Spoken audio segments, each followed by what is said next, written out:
Halo Sobat Mediva, bagaimana kabar kalian? Semoga dalam keadaan sehat, lahir batin, dan semoga selalu dalam lindungan Allah Subhanahu wa Ta'ala. Amin amin ya robbal alamin. Bagaimana memulai tahapan inbreed dengan mengumpulkan gen agar bersatu dan mendapat hasil yang maksimal? Tahapan inbreeding. 1. Inbreeding adalah suatu proses penyilangan dua burung yang mempunyai hubungan darah sangat dekat.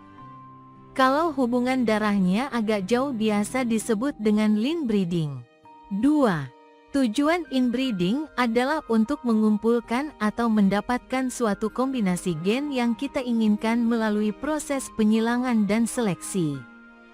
Orang melakukan inbreeding tujuannya untuk mencetak indukan sebagai pengganti generasi indukan yang kita punya. Jadi bukan untuk mencetak racel. Namun demikian, banyak juga kasus di mana burung hasil inbreeding tetap bagus sebagai racel.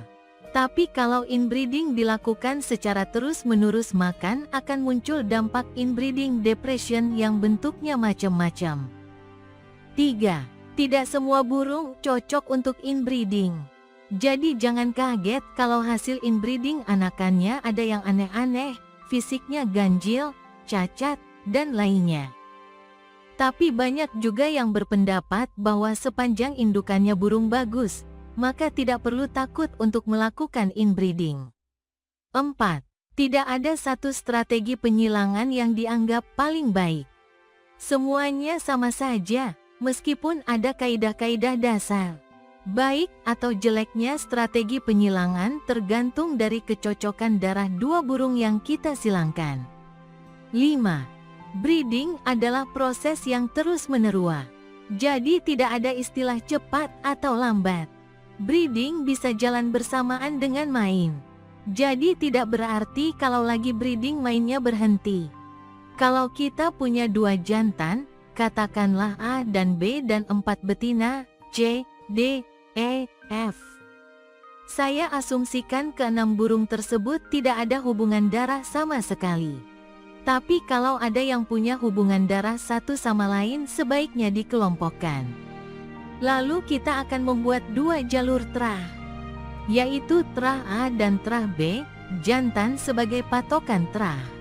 1. A disilangkan dengan 2 betina, C dan D, dan B dengan E dan F. 2. Silangkan A dengan C dan D secara bergantian. Demikian juga dengan B. 3. Semua anak jantan dari jantan A dimainkan. Begitu juga dengan anak-anak B4. Setelah semua anak jantan dimainkan, ambil 3 pasang yang paling bagus dari jantan A.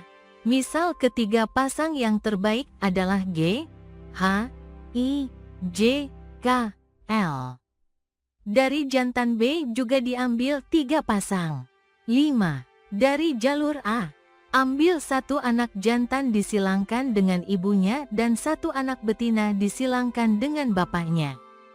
Sisa yang 2 pasang disilangkan kakak X adik. Lakukan prosedur yang sama pada terah B. 6. Nak-nak yang jantan dari hasil penyilangan pada butir. 5. Dites dengan cara dimainkan, sementara anak yang betina ambil yang anatominya paling bagus. Kalau di sini sudah terlihat ada inbreeding depression, misalnya burung loyo, maka cari jantan yang anatominya menurut penilaian paling bagus. 7. Kalau melihat anak-anak yang jantan terlihat loyo, tapi anatominya bagus, maka untuk mencetak racel lakukan hibridisasi, yaitu dengan menyilangkan hasil inbreeding dari terah A dengan terah B8. Untuk menjaga indukan, lakukan penyilangan burung-burung dalam terah A saja secara berulang, tapi hubungan darahnya jangan terlalu dekat. Misalnya kakek, nenek dengan cucu. Hal yang sama juga dilakukan dengan terah B. 9. Untuk mencetak racel, lakukan penyilang burung-burung dari terah A dan terah B10. Kalau dari hasil penyilangan burung-burung dari terah A dan B hasilnya bagus, sebaiknya buat terah baru, misal terah X, yang merupakan hasil kombinasi dari A dan B11. Yang paling penting, lakukan seleksi yang sangat ketat. Urung-urung yang menurun kita tidak memenuhi syarat, harus dikeluarkan dari kandang. Hanya burung-burung yang teruji bagus yang boleh dipertahankan sebagai breeder. Terlepas dari hasilnya yang pasti sangat relatif dan dinamis, bila kita melakukan breeding yang perlu ditekuni adalah melakukan uji coba dengan pedoman yang sudah teruji serta tidak lekas menyerah. Itulah ilmu dan seni dari merpati. Ada satu ulasan singkat yang berkesan dari teorinya Mas Alphonse Anker soal inbreeding, bahkan sampai saat ini masih sering dilakukan dalam breeding. Bunyinya demikian, salah satu teori yang cukup dikenal adalah population genetics theory. Teori ini pertama kali dikembangkan oleh Prof. Alphonse Anker sebagai modifikasi hukum genetik yang dirumuskan oleh Gregor Mendel. Menurut Prof. Anker, hukum Mendel tidak cocok untuk diterapkan pada hewan yang tujuannya untuk lomba, bukan untuk produksi. Lalu Prof. Anker mengembangkan teori yang dikenal dengan population genetics ini. Adapun prinsip-prinsip dasar teori Prof. Alphonse Anker yaitu: 1. Inbreeding adalah bukan suatu hitungan matematika, tapi seperti memainkan lantunan alat musik. Kalau alat musik dimainkan oleh orang yang mahir, maka suara yang keluar tentu lebih merdu dibandingkan kalau dimainkan oleh orang yang tidak menguasai alat itu. Maksudnya kira-kira demikian, agar kita mahir menerapkan sistem inbreeding, kita perlu tekun mempelajari, mengobservasi, dan menganalisa hasil dari sistem inbreeding itu sendiri. 2. Inbreeding akan memberikan dampak terbaik kalau diterapkan pada burung dengan kualifikasi super breeder. Tetapi kalau diterapkan pada burung dengan kualifikasi super rachel, hasilnya tidak memuaskan karena dalam burung berkualifikasi super rachel terlalu banyak memiliki sifat-sifat yang tidak diturunkan kepada anaknya seperti vitalitas, kondisi fisik, dan lainnya. Lihat artikel Stephen van Bremen dalam grup I, breeding dalam satu keluarga tidak sama dengan inbreeding. Catatan, breeding dalam satu keluarga biasa disebut juga dengan istilah line breeding. Hasil inbreeding selalu ditandai dengan ciri-ciri kehilangan vitalitas. Burung hasil inbreeding menunjukkan gejala penurunan vitalitas. Prof. Anker bahkan menegaskan bahwa semakin besar hilangnya vitalitas pada burung hasil inbreeding, berarti efek dari inbreeding itu lebih bagus. 3. Burung hasil inbreeding tidak cocok untuk lomba, tapi hanya cocok untuk menjadi indukan, super breeder. 4. Vitalitas yang hilang itu akan didapatkan kembali apabila hasil inbreeding dipertemukan dengan burung lain melalui crossbreeding. Sebaiknya burung yang untuk crossbreeding juga hasil inbreeding, tapi dari indukan yang sama sekali berbeda dengan burung pertama. 5. Inbreeding dimaksudkan untuk membangun sifat-sifat yang akan selalu diturunkan kepada turunannya, offspring. Sedangkan crossbreeding untuk menambah sifat-sifat, karakter yang sudah ada seperti menambah vitalitas dan kekuatan. 6. Dengan inbreeding kita bisa memperbaiki kualitas yang jelek. 7. Inbreeding adalah pengurangan variasi atau keragaman. Semakin banyak dan sering suatu darah tertentu, strain, dilakukan inbreeding maka turunannya akan mirip satu sama lain. Praktek dari teori ini ternyata membutuhkan waktu, ketelitian, biaya, dan model seleksi yang kejam, Culhar. Mengingat skalabilitas dari kuantitas populasi praktek sangat terbatas, maka hasilnya tentu juga terdapat deviasi yang cukup besar dibandingkan apabila kuantitas populasi hasil yang lebih banyak. Tentunya menyeleksi 100 pasang akan lebih representatif dibandingkan dengan seleksi hanya 4 pasang calon super breeder. Untuk memotong proses, akan lebih cepat bila menggunakan jalur betina saja. Tapi hal ini sebenarnya juga merupakan kelemahan.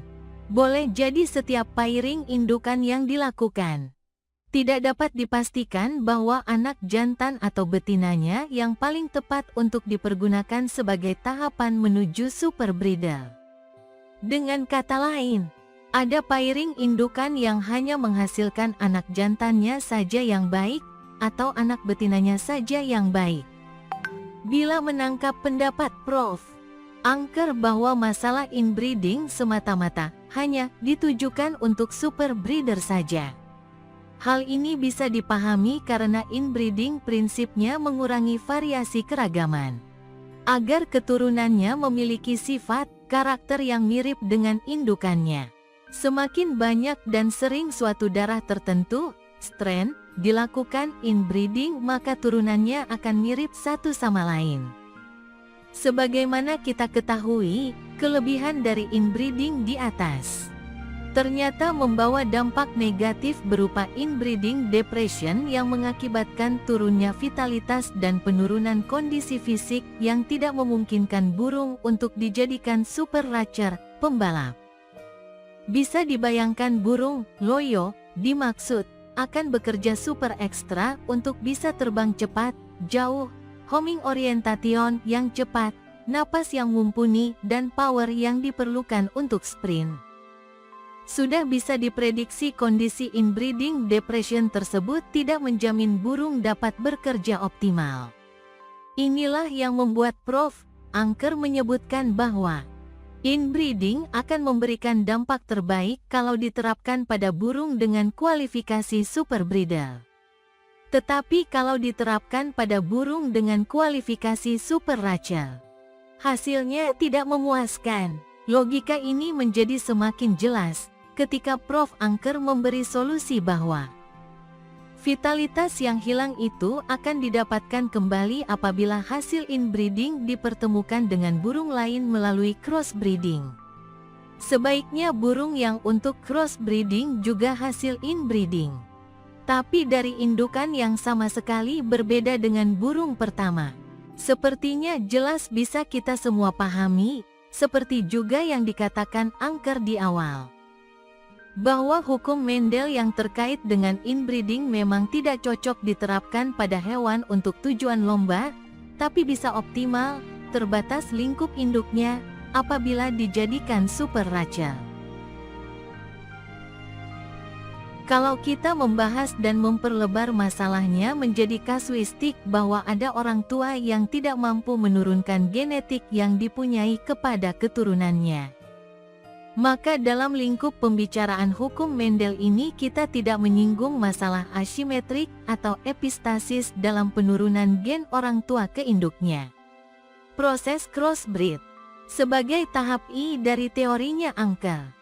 Dalam proses breeding yang dilakukan, proses awal ini memang menurutnya yang paling sulit. Karena menyatukan keunggulan-keunggulan dua individu yang sama sekali tidak ada hubungan kekerabatan atau kekerabatannya sangat jauh, tapi maunya menghasilkan individu baru yang keunggulannya sejenis dengan induknya atau lebih baik. Ada permasalahan peternak yang punya kasus demikian. Ia melakukan crossbreed dan hanya mengandalkan dan menguji 5 pasang anakan saja. Kriteria yang diambil adalah apabila kelima anakan tersebut memiliki tingkat keseragaman yang baik kinerja, maka ia akan mengambil suatu kesimpulan bahwa crossbreeding tersebut cukup berhasil. Dan apabila ada salah satu atau salah dua kinerja melebihi indukannya, maka dianggap crossbreeding sudah berhasil. Dan anakan yang menjadi salah satu atau salah dua itu selanjutnya ia tertarik dari lapangan uji coba dan kemudian masukkan dalam keranjang pacek untuk menjalani breeding tahap lanjut, yaitu inbreeding. Kalau dalam hitung-hitungan ilmu genetika, pengambilan sampel yang hanya dilakukan sebanyak 5 pasang, maka amat sangat jelas-jelas tidak representatif. Karena itu adalah sampel untung-untungan sebagai hadiah Tuhan yang baik saja, ngasih jumlah 5 pasang yang kebetulan kerjanya agak seragam dan kebetulan ada yang lebih baik kerjanya dari induknya. Tapi bagaimana kalau sampai angka ke-50, ternyata hasil anakan yang ditunggu belum juga muncul, padahal anakan ke-51 akan menghasilkan kualitas yang istimewa?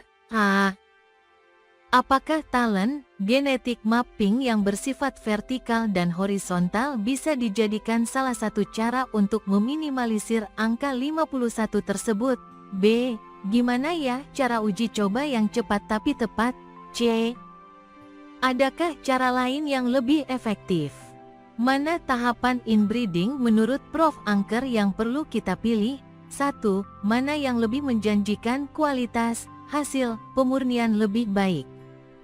Apakah kita langsung pertemukan anak dengan bapak, ibunya, atau anak kita silang lagi dengan saudara bapak, ibunya, kemudian baru ditemukan dengan bapak, ibunya?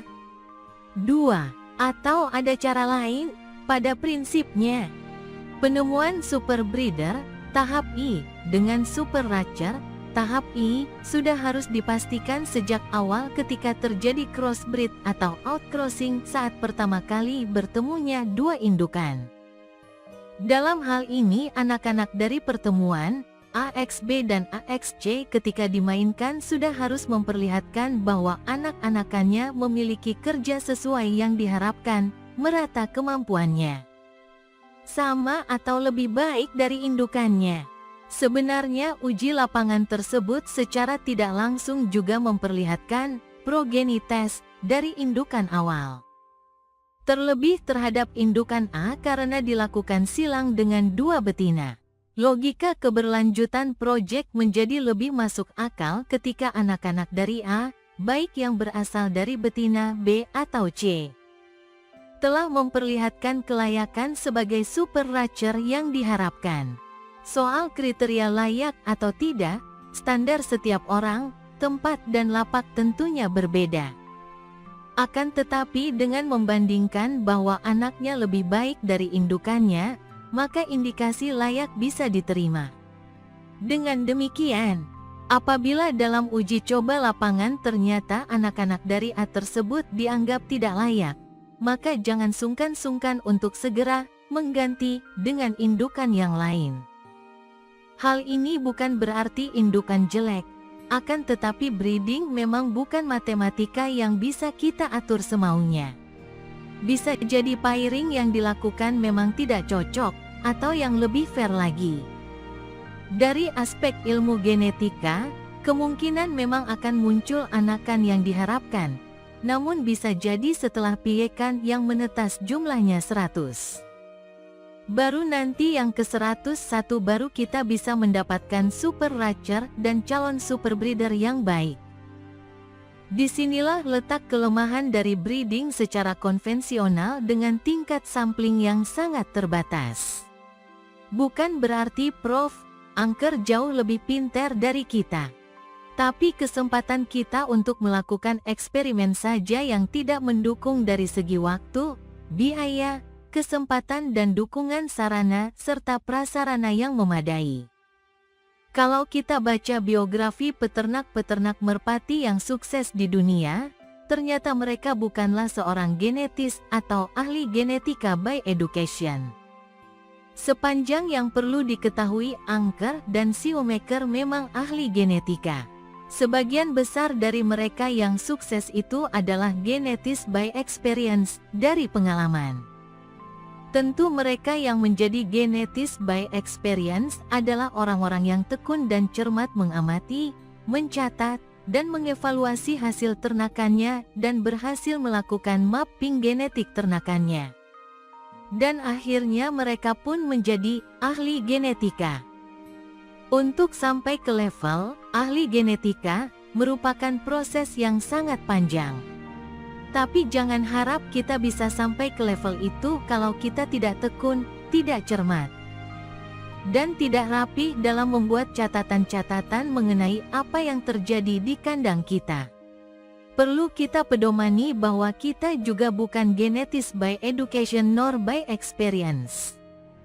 Tetapi menurut saya tidak ada salahnya kita memahami prinsip-prinsip dasar ilmu genetika agar ada sedikit panduan dalam melangkah ke dunia breeding. Dengan pengetahuan yang basic ini diharapkan kita bisa membaca dan meninterpretasikan realitas yang dihadapi sehari-hari di kandang kita. Dengan sedikit mempelajari prinsip-prinsip dasar ilmu genetika, maka kita berharap kita bisa mempercepat proses menjadi genetis by experience.